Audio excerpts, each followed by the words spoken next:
دوستان سلام، صبح بخیر، روزتون بخیر، وقتتون بخیر. خوبی؟ امروز روز 18 از 40 روز مدیتیشن صبحگاهی گوشیدن هست. دوستان، ذهن انسان یک دستگاه فرستنده گیرنده هست. یه دستگاهیه که باید با برق کار بکنه.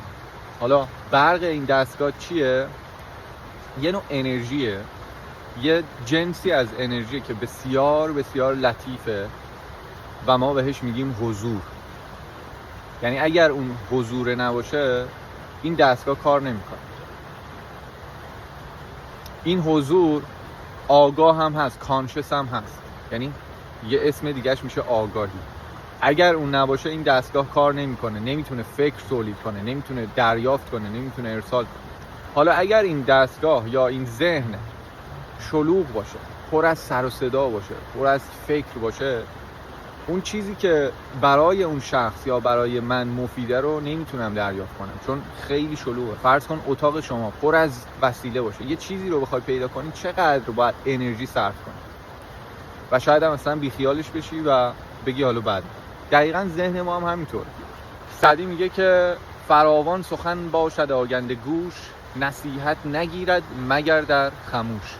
گوشی که پر از سر و صداه، ذهنی که شلوغه، نمیتونه اون پند و اندرز رو دریافت کنه، اون صدای درون رو نمیتونه گوش کنه، شهود رو نمیتونه گوش کنه.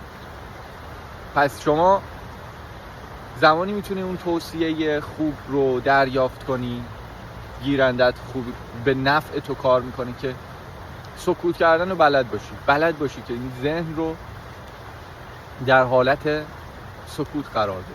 شنونده باشی. شنونده که میگم الزاما این نیست که با آدما که نشستی فقط گوش کنی، اون یه نوع شنونده هست. بیشتر در خلوت خودت شنونده باشی، یعنی گوش کنی به ذهنت، به این سر و صداها گوش کنی. هر چقدر تو بیشتر گوش کنی این سر و صداها کمتر و کمتر میشه، لایه ها میره کنار.